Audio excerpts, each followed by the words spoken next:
வென்று வர வேண்டும் என்று தன்னுடைய மாணாக்கர்களுக்கு கட்டளையிட்டார்.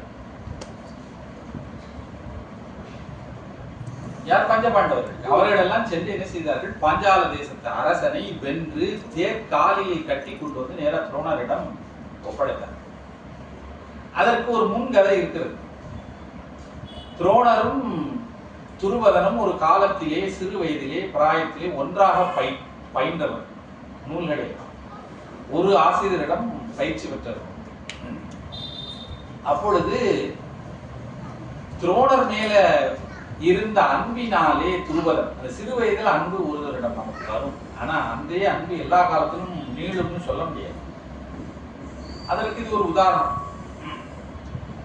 அதனால என்ன ஆகிவிட்டது? அந்த சிறு வயதிலே துருபதன் துரோணரிடம் கொண்ட அன்பினாலே, நீ பெரியவனாக வளர்ந்த பின்னர் என்னுடைய ராஜ்யத்தில் ஒரு பாதியை உனக்கு தருகிறேன் என்று சொல்லி பாஞ்சால தேசத்து ராஜா. பாஞ்சாலம் என்றால் இப்பொழுது பஞ்சாப்ங்கிற பேர்ல இருக்கு. அவ்வளவுதான். ஒரு பகுதி இந்தியாவில இருக்கு, இன்னொரு பகுதி பாகிஸ்தான். அதுதான் அந்த காலத்துல பாஞ்சால தேசம். திரௌபதி ஒரு பஞ்சாபி. நாம இதன் மூலமா தெரிஞ்சுக்கலாம். அந்த பாஞ்சால தேசத்து அரசு, அந்த பாஞ்சால தேசத்தின் ஒரு பாதியை உனக்கு தருகிறேன் என்று சொல்லி துரோணரிடம் வாக்குறுதி கொடுத்தார் துருபதன். வாக்குறுதியும் சொல்லிவிட முடியாது, அன்பினாலே சொல்லும். ஆனால் தான் வறுமையுற்ற போது துரோணர் துருபதனை சென்று தனக்கு ஏதேனும் பொருள் வேண்டும் என்று கேட்பதற்காகத்தான் செல்கிறார்.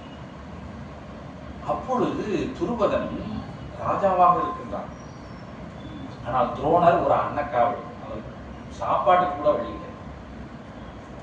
அப்பேற்பட்ட ஒரு வறுமையில இருக்கக்கூடிய துரோணரை அவன் தனக்கு நண்பன் அல்லன்னு சொல்லி இகழ்ந்து, ஒரு காலத்திலும் எண்ணெயும் நீரும் ஒன்று சேர முடியாது, நீயும் நானும் நண்பனாக இருக்க முடியாது என்று இகழ்ந்து என்ன செய்தான்னா அவரை அரசவையில் இருந்து அனுப்பிவிட்டார். அது ஒரு ஆறாத ஒரு துயராக மாறியது துரோணர். எப்பேற்பட்ட ஞானிக்கும் அந்த என்ன வருகிறதுனா அந்த ஒரு குரோதம் வெஞ்சன்ஸ் ரிவெஞ்ச் எல்லாம் வந்துருக்கு. அதனால என்ன செய்தார்? துரோணர் வந்து பாஞ்சால தேசத்து ராஜாவை இப்பொழுது வென்றார். தன்னுடைய மாணாக்கர் மூலமா வென்று விட்டு அந்த ராஜாட்ட இப்ப என்ன சொல்றான்? உன்னுடைய நாடே இப்ப என் கைவசம் வந்தது. ஏனென்று சொன்னா அவருடைய மாணாக்கர்கள் பாஞ்சால ராஜாவே பிடிச்சிட்டு வந்துட்டாங்க. உன்னுடைய தேசமே இப்பொழுது என் கைவசம் உள்ளது, ஆனால் நான் உன்னை நண்பன் இல்லை என்று சொல்ல மாட்டேன். நீ அன்று அவ்வாறு சொன்னாய், அது தவறு என்பதை காட்டுவதற்கு தான் நான் இவ்வாறு செய்தேன். நான் நினைத்தால் இப்பொழுது இருக்கக்கூடிய பாஞ்சால தேசத்தினுடைய ஒரு பகுதியை உனக்கு கொடுத்து உனக்கு சமானமானவனாக நான் மாறிவிட முடியும். ஆனால் எனக்கு உன்னுடைய ராஜ்யம் தேவையில்லைன்னு சொல்லி முழுமையாக நீயே எடுத்துக்கொள், இந்த தவறை செய்யாதேன்னு சொல்லி துருபதனுக்கு புத்தி சொல்லி அனுப்பிச்சார் துரோணர். ஆனால் துருபதன் அதனால அவனுடைய கோபம் பன்மடங்கு அதிகரித்தது. அதற்காக அவன் மனதிலே என்ன செய்தான்னு சொன்னா ஒரு பெரிய கடும் கோபத்திலே ஒரு யாகத்தை செய்கின்றான். அது எதற்காக செய்கின்றான்னா ரெண்டு காரணத்திற்காக செய்கின்றான். ஒன்று, அந்த துரோணரை தன்னை அவமானப்படுத்தி துரோணரை கொல்லுவதற்காக ஒரு மகன் வரும். தன்னுடைய பலத்தினாலே தன்னை ஜெயித்த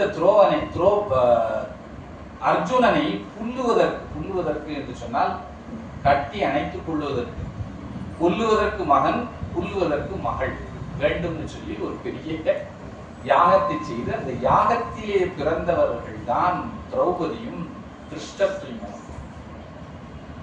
திருஷ்டத்யுமனுடைய பிறப்பின் நோக்கமே என்ன? யாகத்திலே உற்பத்தியான ஒருவன் திருஷ்டத்யுமன். அவனுடைய பிறப்பின் நோக்கமே என்ன என்று சொன்னால் துரோணரை கொல்ல வேண்டும் என்பதுதான். ஆனால் அவருடைய தந்தை துருபதன் துரோணரிடமே அனுப்பினான் திருஷ்டத்யுமனை எல்லா வித்தைகளையும் கற்றுக்கொள்வது. ஏன்னா அவர் சிறந்த ஆசிரியர். அவரிடம் படித்த காரணத்தினால்தான் அர்ஜுனன் இவ்வளவு பெரிய பலசாலியாக இருக்கிறான்னு சொல்லி துரோணரிடம் திருஷ்டத்யுமனனையே அனுப்புகிறார். அப்பொழுது துரோணர் எல்லோரும் சொல்லுகிறார்கள், இவனுக்கு வித்தையை நீங்க சொல்லிக் கொடுக்காதீங்க. ஏனென்று சொன்னால் அவன் உங்களை கொல்லுவதற்காகவே பிறந்திருக்கிறான். அப்பொழுது துரோணர் சொன்னாராம், நான் இறப்பது என்பது என்னுடைய கர்மாவினாலே நிகழக்கூடியதை ஒழிய திருஷ்ட துய்மனால் நிகழக்கூடியது அல்ல என்று சொன்னார். சொல்லி திருஷ்ட துய்மனனுக்கு தன்னை நாடி வந்த காரணத்தினாலே எல்லா வித்தைகளையும் கற்றுக் கொடுத்தார். மகாபாரதத்திலே தபஸ்வி இப்படிதான் இருக்கும். எல்லா வித்தைகளையும் கற்றுவிட்டு தன்னையே கொல்லப் போகிறான் என்று தெரிந்தும் கூட, சர்வ நிச்சயமாக தெரிந்தும் கூட, என்னை இவன் கொல்கிறான் என்று சொன்னால் அதற்கு வினை காரணம், இவன் ஒரு ஆயுதம் தான். யாரோ ஒருவர் மூலமாக நிகழக்கூடிய அந்த மரணம் இவன் மூலமாக நிகழலாம். அதற்காக என்னை நாடி என்னிடம் படிக்க வேண்டும் வரக்கூடிய அந்த விருப்பத்தோடு வரக்கூடிய மாணாக்கனை நான் ஒருபோதும் ஏமாற்ற மாட்டேன் என்று சொல்லி துரோணர் திருஷ்ட துய்மனனுக்கு எல்லா வித்தைகளையும் கற்றுக் கொடுத்தாலும் நம்ம பார்க்கிறோம். இதுதான் ஒரு தபஸ்விக்கு அடையாளம். தன்னை கொல்லுவதற்காகவே ஒருவன் வந்தாலும் கூட அவனுக்கு எல்லா வித்தைகளையும் கற்றுக் கொடுக்கக்கூடிய மனம், அதுதான் அப்படின்னா அதெல்லாம் பெருநிலை. நாம அதை ஜீரணிக்க கூட முடியாது, அப்பேற்பட்ட ஒரு பெரிய நிலை. அதுபோல இங்க சனகாதி முனிவர்களெல்லாம் அரிய பெரிய தவத்தை செய்து வேதத்தினுடைய பொருளை உணர வேண்டும் என்று சொல்லி, வேதத்தினுடைய பொருளை உணர வேண்டும் என்று சொல்லி முயற்சி செய்கிறார்கள். ஆனால் அவர்களுக்கு சரியாக புரியவில்லை. ஆகினால் அவர்கள் திருக்கைலாயத்திற்கு வந்தார்கள். வந்து முற்றுணர் நன்றி போற்றும் முதநிலை வாயில் அந்த கைலை நன்னி நந்தியம் பெருமான் காவல் காக்கக்கூடிய அந்த முதல் வாயிலை சென்று சேர்ந்தார்கள், அடைந்தார்கள் என்று சொல்லி இங்கே அந்த சனகாதி முனிவர்கள் அடைந்த ஒரு கைலை மலையை அடைந்தார்கள் என்கின்ற ஒரு செய்யுள் சொல்லுகிறது. இந்த செய்யுளோடு நாம் இன்றைய சிந்தனை நிறைவு செய்து கொள்வோம். அப்பொழுதே மணி 7 ஆகிவிட்டது. இந்த மேலும் படலத்தை அடுத்த திருக்கூட்டத்திலே நாம் சிந்திப்போம். ரொம்ப ரொம்ப அற்புதமான மிக மிக முக்கியமான பல தகவல்களை உள்ளடக்கிய ஒரு பகுதி. இதுல நூற்றுக்கணக்கான செய்யுள் இருக்கிறது. நான் பார்த்து சொல்லியிருக்கிறேன். நேரு படலத்திலே 81 செய்யுள் இருக்கிறது. அவற்றை நாம அடுத்த வகுப்பிலே சிந்தனை செய்வோம். அடுத்த ஒரு திருக்கூட்டத்தில் சிந்தனை செய்வோம் என்று கூறிக்கொண்டு, இதுகாலம் பொறுமையாக கேட்டுக்கொண்டிருந்த சைவ பெரியோர்கள், தாய்மார்கள், அடியார்கள், மக்கள் அத்துணை பேருக்கு என்னுடைய மனமார்ந்த நன்றியை எனது உரையினை இத்துடன் நிறைவேற்றுகிறேன். திருச்சிற்றம்பலம்.